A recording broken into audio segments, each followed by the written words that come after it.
Hai guys, kembali lagi dalam channel kami Anomali. Di video kali ini kami akan bercerita kasus santet. Akhirnya setelah sekian lama kami akan bahas kasus santet lagi.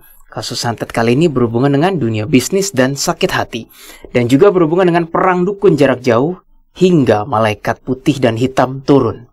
Gimana ceritanya? Stay tune.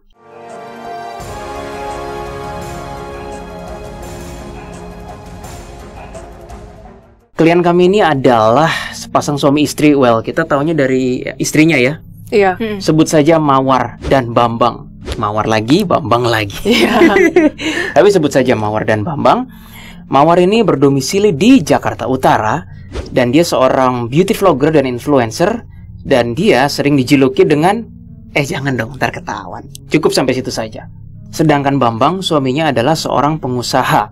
Mereka memang bisa dikatakan keluarga yang sangat mapan dan berkecukupan.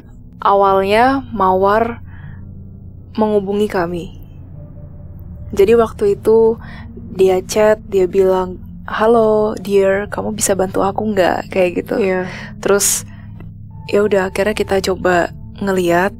By foto dulu Iya, ya. by foto dulu. Dia kirim fotonya. Dia kirim ada sekitar 2-3 foto kalau nggak salah ya. Iya. Terus kita scanning dan akhirnya kita menemukan ada suatu energi yang janggal saat itu. Energinya itu ada di sekitaran perut.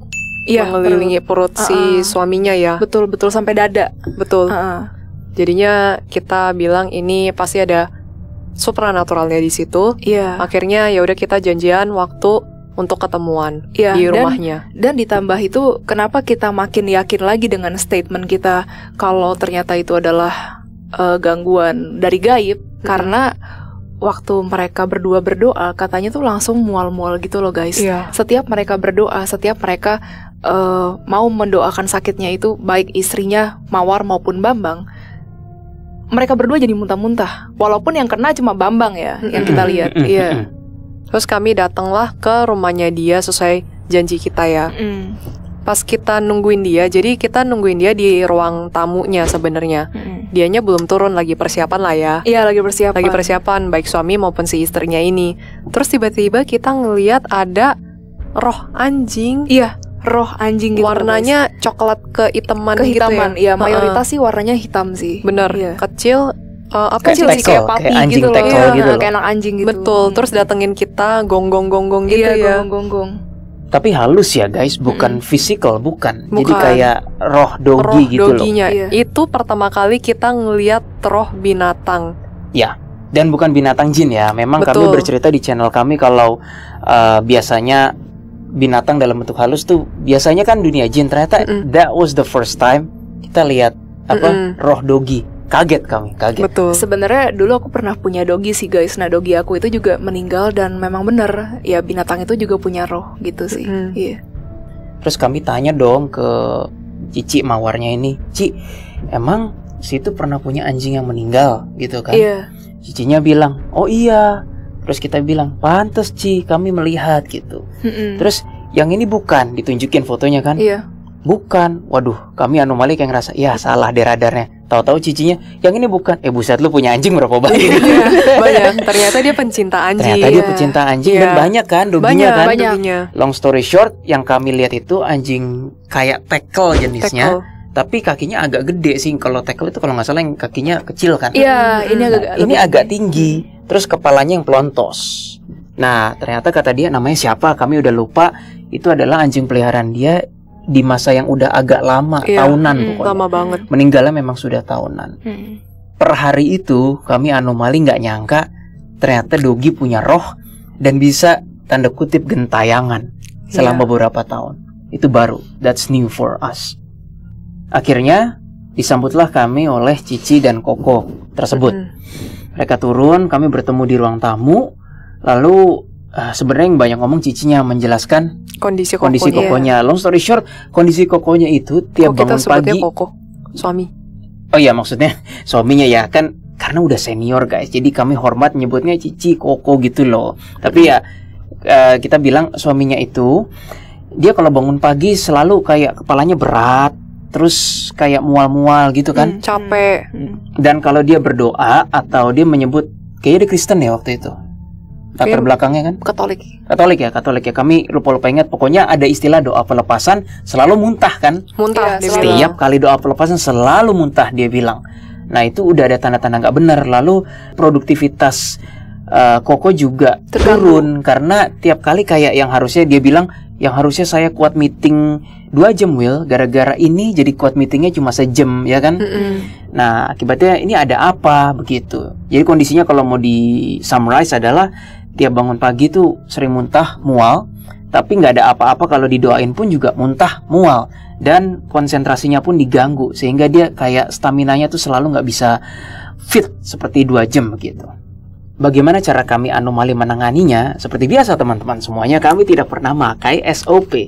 Kami selalu menggunakan insting dari Tuhan yang Maha Kuasa.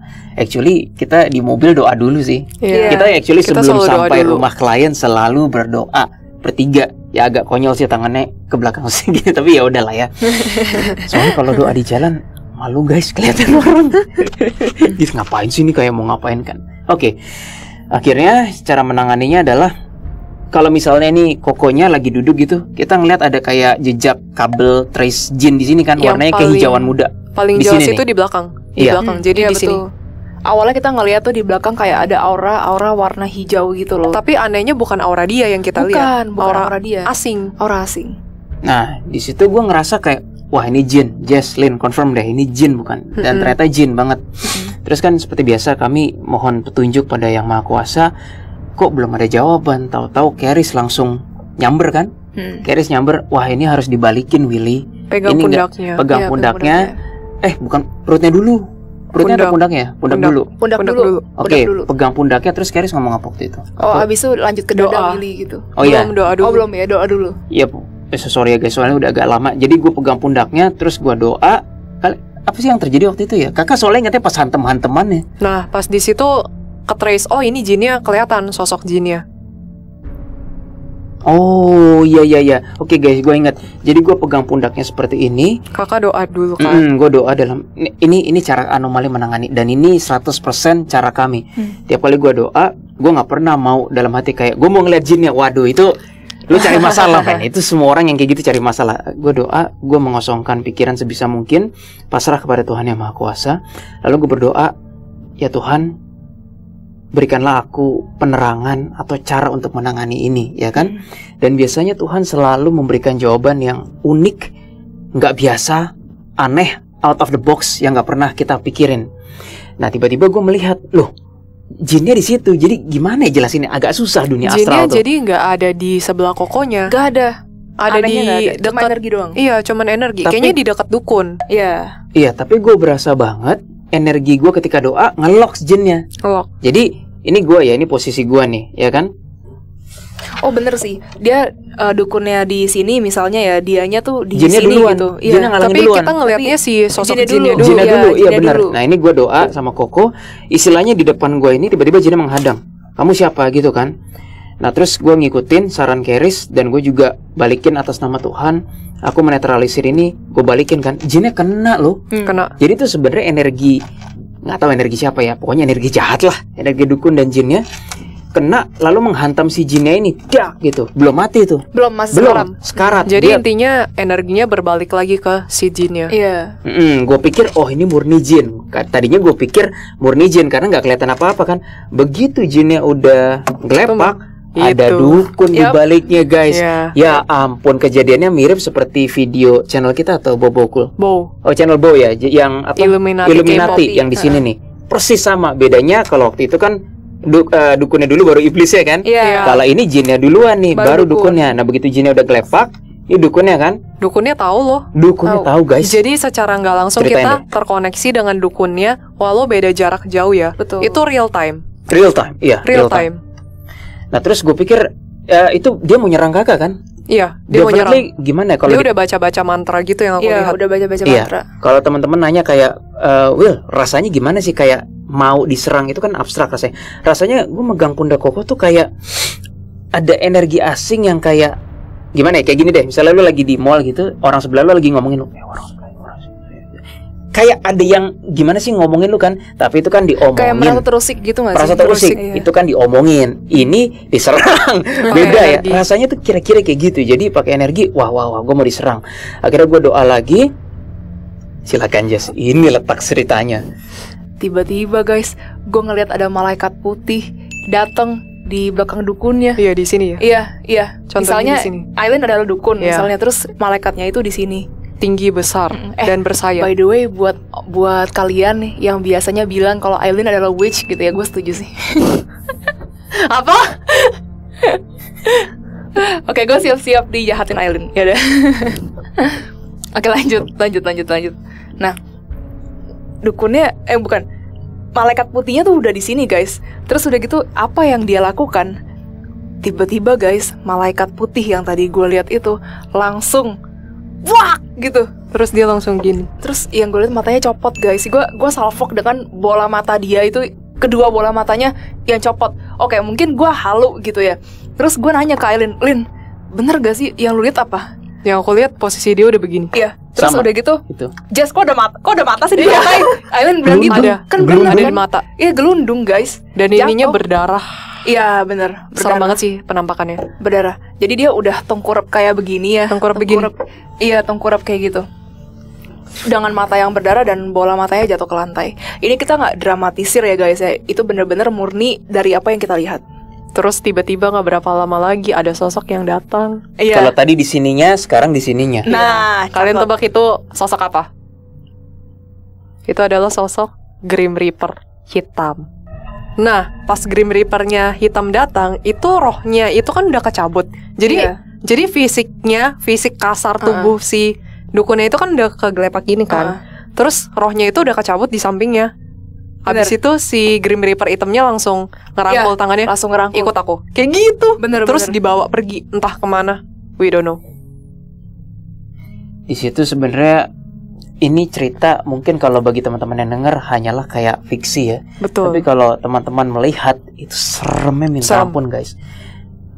Kita geplak orang mana mungkin matanya sampai keluar Betul. gitu loh. Paling parah biru atau ya bisa meninggal, tapi kayaknya nggak mungkin. Itu malaikatnya bener-bener belepak gitu, blinding, gitu. Blinding, itu serem, Itu serem banget sih. Serem Jadi banget. bukan kita yang nyerang ya guys. Bukan yang kita. nyerang. Dan setelah kejadian itu, gue dapat abstrak juga dari alam, kayak bakar Willy, kayak ruangannya tuh harus dibakar. Ya gue nggak tahu ya kebakar bener atau enggak. Kayaknya sih mungkin enggak ya. Tapi impresinya tuh dibakar tuh maksudnya dinetralisir energinya. Alam suruh kayak bakar abstraknya. Apakah dukunnya mati atau enggak? Kita juga nggak tahu. Actually ada kisah kami yang lain menangani hotel di Jawa Barat. Kasusnya mirip. Tunggu ya, itu konten-konten kami berikutnya. Karena akhir-akhir ini kasus kami banyak sekali dan seputar santet lagi. Jadi kami akan bawa, stay tune.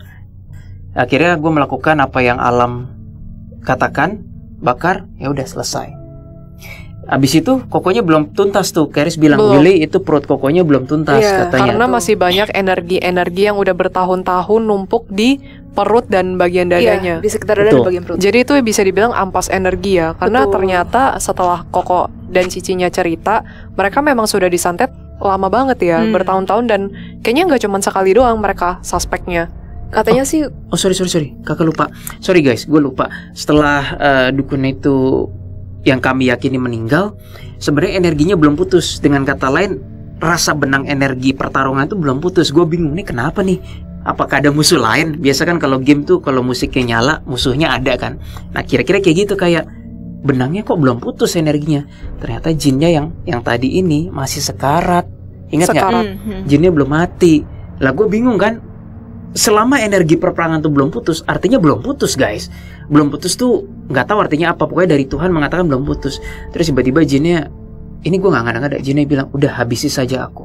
Emang dia udah sekarat banget. Udah sekarat. Dia bener-bener kayak udah habisi saja katanya. Dan dia memang ketika udah dapat serangan itu dia udah tahu konsekuensinya sebenarnya. I think ya deep down, baik dari video kami sebelumnya, para jin itu kalau yang udah crossing ke dunia manusia, mereka tahu deh konsekuensinya, either they die atau they survive. Betul. Ya kan? Tapi kalau dukun lain cerita gitu loh. Betul. Nah makanya setiap jin yang kami temui kalau udah harus bertarung, mereka tuh kalau mati tuh kayak udah siap gitu loh. Akhirnya gue dengan perasaan sedih, gue doa lagi pada Tuhan. Gue nggak mau menghabisi jin yang udah sekarat. Itu bukan kesatria namanya. Again, bukan tenaga gue, yaitu dari Tuhan. Tapi akhirnya dia minta terus, ya gue doa pada Tuhan. Abstraknya lebih berat ke ya sudah gitu. Akhirnya gue doa, dia kayak pelan-pelan tuh jadi abu gitu loh. Kalian juga samar-samar masih ingat kan? Iya. Jadi kayak ini, kayak Avengers Endgame, yang semuanya di endingnya tuh yang part 1 ya, jadi abu semua. Persis kayak gitu. Gara-gara Thanos tuh. Thanos bukan sih? Iya, Thanos. Ketahuan nggak nonton? Nonton kok, tapi udah lupa. Kalau penggemar Marvel nggak mungkin nggak tahu musuhnya Thanos. Udah aja bahas lanjut. Thanos. Aku nggak nonton jadi aku nggak tahu lanjut. Masa musuhnya Darkseid? Wah, ini lebih nggak tahu lagi. Aku nggak nonton. Udah lanjut. Jadi bagi yang mau deketin Aileen, Diam. ya. Akhirnya ya kami bersihin sampai tuntas lah. Gue megang perutnya seperti ini, terus gue mohon dalam nama Tuhan dihisap semua itu energi negatifnya dan Karena energinya numpuknya di perut sama dada. Ya. Abstraknya. dan walaupun itu sudah sudah perang dengan dukun jarak jauh dan udah yang gelepak tadi, ketika gue giniin masih muntah loh. Muntah. Masih. Iya. Pokoknya Bilang kayak ke istrinya, tolong dong kantong plastik gitu kan. Betul. Dia benar-benar muntah kayak Pas gitu. muntah kita juga ngeliat ada energi hitam ya yang keluar Iya. dari Iya. muntahannya. Iya. Baik gaib sih sebenarnya. Benar, baik gaib. Heeh. Nah, ya pokoknya akhirnya long story short, setelah kokonya udah selesai muntah, nah ini disinilah letak waktu klien itu ya. Kami juga bingung. Jadi kita udah istirahat, udah minum-minum, udah ngobrol-ngobrol. Jadi Tahu-tahu setelah pembersihan kita ngeliat ada 2 malaikat di sebelahnya, kiri dan kanan. iya, akhirnya dia yang bantuin kakak ya. Iya, Untuk jadi begini. menetralisir. Jadi begini. Ini kok ya gini lah terserah. Ini kokonya, ini cicinya. Udah selesai dibersihin kan? Tahu-tahu ada malaikat di sini jebret dan di sini jebret gitu. Gue sampai bingung kan. Dalam setiap kejadian kalau ada yang datang, itu tuh gue selalu mohon petunjuk dari alam semesta. Ini ada apa? Ternyata angels itu mengatakan kamu harus bantu doa untuk malaikat ini kayak mau ngasih sesuatu ke koko ini dan cici ini. Ini kedengeran kayak halu tapi gue nggak bohong ini. Terus gue datang, gue diem gini. Ternyata gue disuruh gimana ya? Sebentar gue praktekin deh. Gue disuruh kayak dikasih sebuah pedang. Gue disuruh nancepin dari kepala kokonya. Ingat nggak? Pedangnya itu dari malaikat. Pedangnya dari malaikatnya bukan dari gue ya. Tapi pedangnya itu kayak disuruh dibenemin. Jelep gitu loh. Masuk ke dalam. Ketika gue tanya, kok rasanya apa kok? Dibilang kayak, aduh kok agak berat dan panas-panas gitu. Anget dan goyang gitu loh. Gue sampai, whoops, ini moga-moga nggak ada apa-apa nih. Bener-bener pedang segede gini, kayak sulap gitu loh, yang kayak gitu. Bedanya itu lewat mulut, dan pedang asli ini pedang gaib dari ujung sini sampai ke tulang ekor. Dan kokonya masuk total, ya kan? Karena kokonya juga udah mengikhlaskan juga. Sudah mengikhlaskan. Nah, giliran cicinya yang di sebelah kanan tadi sama, perintahnya sama. Gue suruh masukin pedang. Tapi ada tapinya. Gue doa ketika gue masukin begini guys, kayak pedangnya gini, sampai segini mandek. Jadi kayak masih sisa berapa gitu. Terus kayak gue paksain, kok mental ke sini energinya. Gue bilang, Cici ini masa lalu masih ada yang belum diberesin ya. In the past maksudnya. Apapun itu bentuknya ya, entah sakit hati lah atau apa. Dan ternyata ada kan? Ada. Itulah yang membuat pedangnya nggak bisa terbenam total sampai tulang ekor. Nah, ketika gua tanya sama Keris atau HB lain, pedang itu maksudnya buat apa? Para HB menjawab, pedang itu tuh berkat dari Tuhan untuk memproteksi kalau misalnya ada serangan lagi ke Koko sama Cici, dia tuh kayak auto. Kenapa kakak ngeluarin sound effect lagi? Sound effect man. Ya pokoknya ibaratnya kayak pedangnya tuh auto nyabet. Kira-kira begitu. Jadi itu perlindungan yang diberikan oleh Tuhan ke Koko dan cicinya ya. Karena si Koko dan cicinya memang udah beberapa kali disantet, dan itu karena urusan bisnis. Betul. Iya, ada orang yang iri sama mereka lalu nyantet mereka. Sebenarnya nyantet kokonya doang sih. Sebenarnya nyantet ke kokonya, tapi kan dampaknya juga ke istrinya. Ke istrinya. Istrinya jadi cuma kena dampak doang sih guys. Tadi guys, kan gue cerita kenapa pedangnya mental, bukan mental kayak masuk tapi nggak sepenuhnya. Itu ada hubungannya sama masa lalunya kan? Ceritain Jess. Baru setelah itu si cicinya cerita kan kenapa kan? Go ahead. Jadi masa lalunya itu dia pernah dipelet sama seorang laki-laki parubaya. Betul. Yes. Jadi waktu itu si Mawar ini atau ya si Cici ini, dia masih muda banget, masih kuliah. Dia masih anak kuliahan, dan dia bertemu dengan satu pria paruh baya dan tiba-tiba jadi kayak jatuh cinta gitu loh guys ke pria paruh baya itu. Padahal kan secara umur kan gak make sense dong. Dan lagi juga Mawar ini bukan tipikal cewek yang memang maunya tuh jalan dengan yang ya sugar daddy gitu, bukan. Dia bukan. Dan aneh. Oh ya, anehnya itu dia cerita uangnya selalu habis untuk laki-laki itu. Iya betul. Jadi uangnya selalu habis. Bahkan dia rela, kan saat itu kan dia masih kuliah ya, masih kuliah. muda. Dia berhemat sampai bohong uang itu, uang kuliahnya dan uang bukunya dia guys untuk dikasih ke si laki-laki itu. Jadi kayak nggak make sense gitu loh. Bukunya kayak fotokopian semua akhirnya kampus. Iya, bukunya fotokopian semua dan dianggapnya kan kayak plagiat gitu ya. Bukan plagiat, ya nggak boleh. Ya nggak boleh memang. Nggak boleh. Tapi dia kayak nggak ngerti kenapa saat itu pas dia masih muda melakukan itu semua uang untuk dia. Dan anehnya lagi, ini paling aneh, masa ketemuannya cuman boleh hari Selasa sama Kamis ya kalau nggak salah dia bilang. Iya, Selasa sama Jadi Kamis ditentuin gitu jadwalnya. Kan aneh banget kalau misalnya beneran pacaran suka ketemuan ya udah ketemuan aja. Bener. Kan. Cici nanya kan, kenapa nggak boleh? Nggak dijelasin juga. Udah nurut aja gitu. Iya, betul. Pokoknya sampai habis banget sih guys dari apa ya, pokoknya dari kehidupan dia waktu itu kan ngekos ya kalau nggak salah ya, karena kan jauh, dia tuh berasal dari kota yang jauh gitu loh ceritanya. Dia ngekos, uang kosnya tuh diirit-iritin sampai makan pun nggak teratur gitu guys, kasihan banget sih. Ini cicinya bilang kayak gini ya, ini gue nggak bermaksud nyerang para pria ya, tapi cicinya bilang kayak gini, setelah gue sembuh dari pelet tuh gue baru sadar tampang ganteng juga enggak, duit banyak enggak, kenapa gue sampai segitunya gitu kan? Ya itu pelet guys, itu. Dan makanya bagi teman-teman di luar sana, kalau misalnya doinya mengatakan hanya boleh ketemu hari Kamis jam 5 sore, nggak boleh tahu alasannya apa, aduh be careful teman-teman. Iya, dan rasanya biasa kalau pelet itu menggebu-gebu nggak sih? Iya, terlalu menggebu-gebu. Dia juga bilang saat itu juga selalu pengennya tuh gimana ya, ketemu dia terus, ingat dia terus, mikirin dia terus, 24 jam mikirin dia terus. Baru bisa 20 menit rasanya kayak udah pisah satu hari gitu loh. Iya, kayak gitu. Itu ciri-ciri pelet guys. Akhirnya cicinya ini disadarin sama nggak tahu sih keluarga atau temennya ya, dilakukan pembersihan, tapi trace-nya ternyata masih ada, benang tipis. Tapi untungnya udah nggak mempan sih ya, cowok itu mau ngepelet lagi. Karena memang energi jin yang sifatnya ofensif ke cicinya itu sudah nggak ada, tetapi rasa rasa mungkin dendam, kesel, ditipu itu tuh masih ada. Masih, sebenarnya wajar sih. Iya wajar sih. Aku juga jujur ya, kalau misalkan jadi cici Mawar itu juga aku sebel banget gak sih? Pastilah, pasti. Sebel banget, wajar sih, dia sampai sekarang bahkan masih sebel gitu dengan hal itu. Tapi itulah yang membuat pedang gaib malaikat tadi itu jadi nggak bisa sepenuhnya. Iya. Ya tapi kita serahkan semua perlindungan pada Tuhan lah. Kan bukan berarti kalau pedangnya nggak masuk total Tuhan nggak melindungi dia dengan cara lain, nggak begitu kan? Ya, jadi terus guys, sebelum selesai sampai itu, cicinya juga pernah cerita, dia kan udah dipelet tuh, udah berhasil dibersihkan. Si cowoknya ini malah mau pelet dia untuk kedua kalinya. Kedua kalinya, tapi si cicinya saat ini udah jalan sama si suaminya yang sekarang, udah jadian lah. Iya. Nah, akhirnya nggak kena sih. Nggak kena, tapi diancem. Iya, diancem dan anehnya banget, anjingnya yang kena, anjingnya jadi mati. Betul. Padahal katanya anjingnya itu nggak sakit, nggak apa-apa, tiba-tiba meninggal. Aneh banget. Dan dia sempat ngancem sih sebelum anjingnya meninggal itu. Waktu itu kan kebetulan cicinya ini lagi pergi keluar kota bersama dengan keluarganya loh guys. Bukan suaminya yang sekarang ya, bukan ya, dengan keluarganya. Tapi saat itu cowok yang melet itu bilang, lu pergi sama cowok lu kan gitu. Iya, jadi nuduh. Sotoy banget, iya nuduh. Oh itu kan posisinya kan belum jadi suami ya, masih pacar ya. Masih pacar.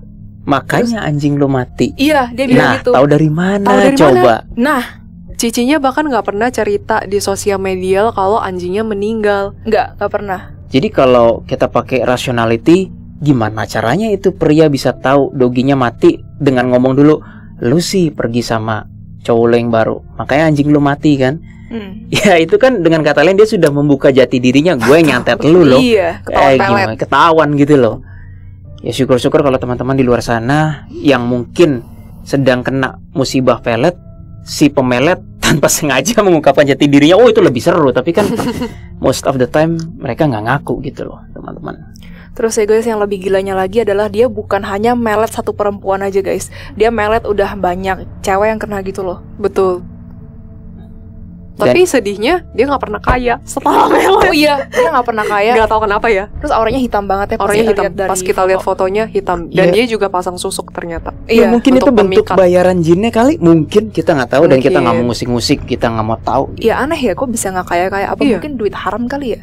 Bisa kan, jadi kan dia kan ya. Ini apa ngegayat duit dari perempuan-perempuan itu kan. Bukan duit panas, duit haram. Iya.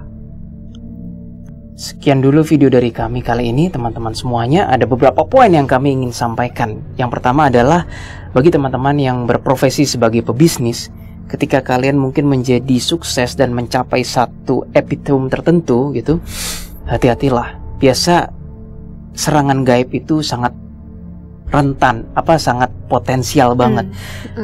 Berapa ya, sekitar 70-80% kasus klien kami itu rata-rata bisnis, saingan bisnis, sakit hati gitu kan. Jarang sih kalau yang cuma gara-gara patah hati tuh, hampir nggak pernah sih, kecuali pelet yang tadi. Tapi rata-rata selalu bisnis, rata-rata, dan sakit hati. Yang kedua, pelet itu mempunyai ciri khas yang di pelet itu seakan-akan kayak gila, nggak bisa mikirin hal lain. Iya benar. Rindu setiap saat, pisah 5 menit serasa kayak udah pisah sejam, pisah sehari serasa kayak udah pisah seminggu. Dan seperti yang diceritakan Jesslyn dan Aileen tadi, dan gue dengar sendiri dari cicinya, kayak nggak bisa ngapa-ngapain gitu loh mikirnya.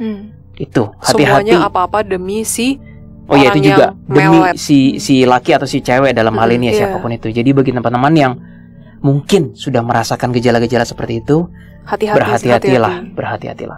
Yang ketiga, sebenarnya kami sudah pernah mengatakan ini di episode kami yang agak lama. Jin itu, terutama yang bergerak di bidang menyeberang ke dunia manusia ya, in this case dia berdosa. Tetapi bagi jin yang berdosa seperti ini, kode etik mereka itu sangat tinggi dan sangat kesatria. Tapi pada saat yang bersamaan, mereka juga sangat berbahaya. Lebih berbahaya mana kita melawan lawan yang takut atau lawan yang nggak takut sama sekali? Definitely lawan yang nggak takut sama sekali. Dalam hal ini, jin itu seperti punya kode etik. Mereka udah siap. Ketika mereka menawarkan jasanya dan memakai power ke dunia manusia, mereka sudah siap. Mereka akan mati atau bertarung habis-habisan, mereka yang survive. Itu pelajarannya.